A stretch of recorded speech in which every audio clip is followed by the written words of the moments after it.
Merci. Bonjour à tous. Donc moi, c'est Sarah Potin et je travaille pour la Télescope.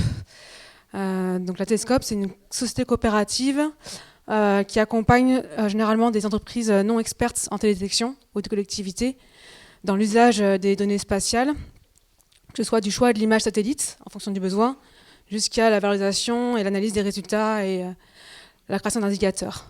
Donc on est partenaire, on revend des images Airbus Planète et depuis 2019 aussi CG Satellite, qui est un opérateur chinois qui propose des images nocturnes à très haute résolution spatiale. Donc c'est les images Jilin dont je vais vous parler par la suite. Donc un petit point sur le contexte, pourquoi en fait on s'intéresse à l'éclairage urbain avec les images Jilin. Il y a pas mal d'enjeux autour de l'éclairage urbain en ce moment. Et ça augmente de plus en plus. On a de plus en plus de demandes de collectivités pour un appui là-dessus. Donc on a des enjeux économiques avec le haut du coût de l'énergie, mais aussi des problématiques de restauration des équipements qui sont parfois obsolètes et qui ne respectent plus la réglementation qui a évolué en 2018. Et donc les collectivités ont besoin de prioriser en fait, les restaurations d'équipements et de pouvoir un petit peu suivre, notamment pour les métropoles, l'avancée des différentes communes dans ces restaurations. On a aussi des enjeux sociaux, donc de sécurité des riverains, mais aussi d'esthétique lumineuse des villes, de mise en valeur de la ville. On a beaucoup d'enjeux aussi d'attractivité pour le territoire. Et enfin, des enjeux environnementaux, notamment avec des impacts sur la santé humaine, avec notamment l'inhibition de la mélatonine, qui est l'hormone du sommeil, avec la lumière bleue. Et donc cet impact-là, il est connu chez les humains, mais aussi chez beaucoup d'espèces animales, pratiquement toute la faune d'ailleurs. Et on a aussi des impacts liés à l'attraction des insectes, par exemple, pour les lumières, des répulsions, des désorientations quand on masque les étoiles. Donc beaucoup d'impacts maintenant connus et qu'il faut arriver à évaluer à large territoire. Et donc nous, on est plutôt contactés pour cette partie-là, pour la partie environnementale, et comment qualifier les enjeux, en fait, la pollution lumineuse au niveau des territoires urbains et périurbains. Donc actuellement, au niveau mondial, on a deux types d'images qui sont vraiment utilisées pour la pollution lumineuse. Donc des images basse résolution, donc avec l'instrument VIRS, qui sont en open data, qui sont disponibles directement en ligne sur une plateforme dédiée. Donc c'est des images qui sont très utiles pour pouvoir qualifier la pollution lumineuse diffuse dans l'atmosphère, notamment l'halo lumineux autour des villes. On a aussi donc ces images panchromatiques et qui sont réalisées depuis 2012, même avant avec un autre satellite. Donc on a vraiment l'intérêt pour pouvoir suivre du coup, les phénomènes d'amplification des lumières au sein des villes. Par contre, vous pouvez voir, c'est l'image qui est en haut. La résolution n'est pas du tout suffisante pour analyser les sources d'éclairage. Donc là, on a une image sur Montpellier, par exemple.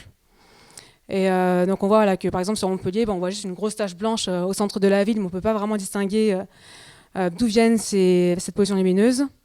D'où l'intérêt d'utiliser des images autres, notamment des images très haute résolution spatiale. Donc ce sont des images Jilin que je vais vous montrer en dessous, par exemple. Alors je ne sais pas si on voit bien les contrastes avec la lumière, mais là on peut voir en fait que sur l'image Jilin, on arrive à voir vraiment la source au point lumineux. On arrive à dissocier vraiment les différents candélabres le long des routes, par exemple. Après, ce sont des images qui sont acquises sur programmation, qui ont un coût, et qui sont aussi parfois longues à acquérir. Donc pour les grands territoires, on met beaucoup de temps à acquérir toutes les images. Là, sur le Grand Paris, par exemple, on a mis presque un an à avoir toute la zone en images qui soient acceptables, donc sans nuages et avec des niveaux de radiance suffisants pour l'analyse. Donc je vais vous montrer maintenant quelques applications que l'on réalise déjà actuellement, que l'on propose à des collectivités. Donc on a travaillé beaucoup sur Montpellier, enfin sur la métropole de Montpellier. Donc là, les différentes cartes sont issues de la métropole de Montpellier. Donc là, par exemple, c'est le centre de Montpellier, l'esplanade de l'Europe. C'est pour ceux qui connaissent Montpellier qui est ici. Donc ce qu'on va d'abord faire, c'est qu'on va extraire tous les pics de radiance des images Jilin avec un algorithme Python qui va faire plusieurs sondages successifs. Et du coup, on va avoir en sortie des points qui correspondent à chaque pic. Et ces points-là vont nous servir à estimer la position des sources d'éclairage publiques, mais aussi privées. Et autant sur le public, on peut avoir des données existantes, autant sur le privé, c'est très compliqué d'avoir des données d'éclairage dans le milieu privé. Donc là, il y a encore des traitements à réaliser par la suite, parce qu'on va extraire vraiment tous les pics.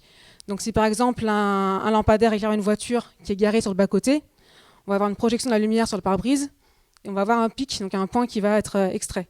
Donc il y a beaucoup de nettoyage à faire aussi par la suite. Et on travaille encore dessus là en R&D pour arriver justement à un peu automatiser ces nettoyages. Mais c'est pas évident. Et on a aussi des capteurs qui sont pas forcément au départ prévus pour l'image nocturne. Donc quand on a peu de lumière, on a aussi beaucoup de bruit sur les images. Et ces bruits-là aussi sont nettoyés un petit peu au préalable. Mais on a parfois aussi des points qui sont extraits par erreur et qui correspondent à du bruit en fait sur l'image et pas à un point d'éclairage.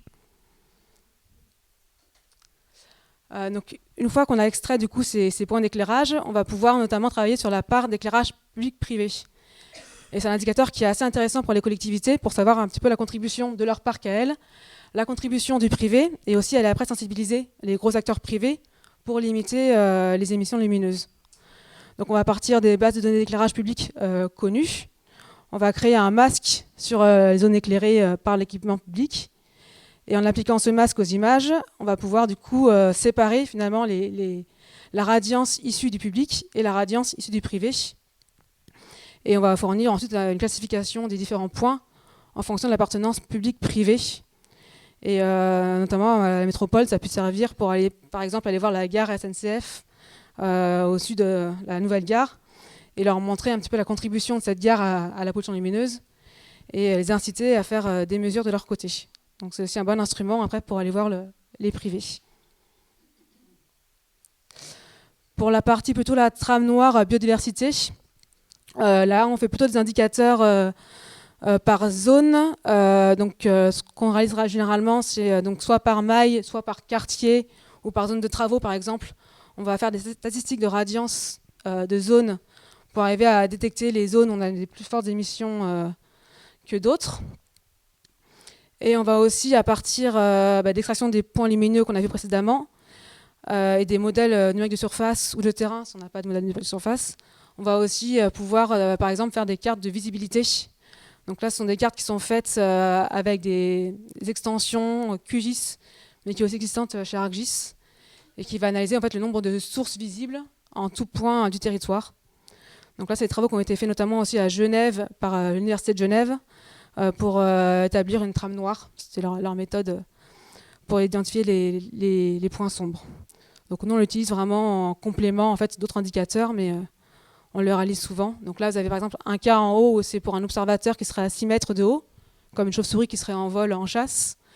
Et en bas, c'est la situation, par exemple, pour un observateur comme une grenouille qui serait au ras du sol.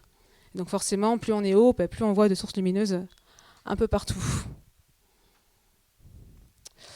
Donc au niveau de ce qu'on réalise actuellement, ce qu'on vend actuellement, on s'arrête là. Après, on a fait d'autres tests sur la métropole, d'autres indicateurs qui peuvent répondre à des besoins en fait, qui nous étaient remontés. Mais pour l'instant, on est un petit peu bloqué sur les connaissances des capteurs en fait, qui sont embarqués sur les satellites Jilin. On a beaucoup de capteurs différents et on ne connaît pas forcément leur sensibilité. Et donc on a du mal à arriver à estimer les sensibilités, à corriger, du coup, à calibrer ces images. Donc pour l'instant, les indicateurs que je vais présenter par la suite sont plutôt en attente d'amélioration ou en tout cas de meilleures connaissances sur ces capteurs. Donc le premier besoin, c'était de pouvoir aussi identifier des sources qui étaient mal orientées. Actuellement, au niveau de la réglementation, on ne peut plus avoir de luminaire dont le flux qui va vers l'émetteur supérieur est supérieur à 3%. Donc dès qu'un luminaire va être un petit peu orienté vers le haut, on va avoir du flux qui va partir vers le haut de la lampe. Ça maintenant, c'est interdit. Et donc là aussi, il y a un besoin pour les gros territoires d'arriver à voir quels sont les quartiers qui seraient non réglementaires et qu'il faudrait restaurer en priorité. Et donc pour ça, on se base sur le niveau de radiance. Parce qu'on a constaté que dès qu'on avait des grosses valeurs élevées de radiance, généralement, c'est qu'on avait justement le luminaire directement orienté vers le haut, avec un flux directement capté sans reprojection au sol. Donc on a fait des tests terrain, on a fait des validations de terrain pour arriver justement à voir à partir de quel niveau de radiance on pouvait avoir des problématiques de lampes mal orientées. Et donc on avait fait un test sur la métropole qui avait plutôt bien fonctionné. Mais là on voit en effet qu'en l'appliquant à d'autres territoires, on a des seuils différents selon les capteurs. Donc pour l'instant, on n'est pas allé beaucoup plus loin, mais c'est en tout cas une piste qui est beaucoup demandée par les collectivités. Et une autre application aussi qui est attendue, c'est tout ce qui analyse la lumière bleue, donc, qui a un impact du coup sur la santé humaine et sur la biodiversité. Donc il y avait beaucoup d'attentes sur ces images satellites J-LIN, puisqu'on avait 3 bandes, la bande rouge, vert, bleu. Et du coup, on espérait pouvoir arriver à dissocier l'étude de lampe avec ces valeurs en fait, dans le rouge, vert, bleu. Donc c'était une forte attente au départ. Et donc finalement, c'était pas si simple que ça. Et pour l'instant, on n'a pas encore vraiment réussi à trouver une solution là, pour cette application. Donc on a fait des tests toujours sur la métropole de Montpellier en faisant un ratio en fait, de la radiance dans la bande rouge sur la radiance dans la bande bleue. Et en comparant avec la base de données d'éclairage de la métropole, où on avait du coup les données en fait, de type de lampe LED, sodium ou autre, on a essayé de voir en fait, si on pouvait justement avoir des seuils en fait, de ratio pour lesquels on pouvait distinguer les différents types de lampes. Donc on avait des résultats qui étaient plutôt encourageants sur la partie pour dissocier les LED et les lampes à sodium. Mais c'est pareil, voilà, en utilisant d'autres images J-LIN, on voit que c'est pas forcément aussi automatisable que ça. Donc voilà, c'est un sujet aussi qui reste à l'étude.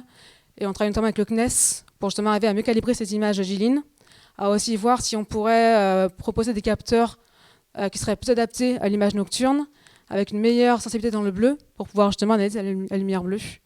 Donc il y a plusieurs projets actuellement de recherche là, sur ces capteurs pour arriver à avancer sur ces indicateurs qui sont vraiment attendus en fait, par les collectivités et qui pourraient vraiment aider dans les choix en fait, sur le territoire. Ok. Du coup, je vais être en avance. Donc là, par rapport aux limites actuelles, donc on a en effet du coup à la fois la sensibilité des capteurs, mais on a aussi les corrections géométriques. Parce que là, ce qu'on ne voit pas forcément sur la carte, c'est qu'il y a aussi beaucoup de décalage géométrique après orthographification des images.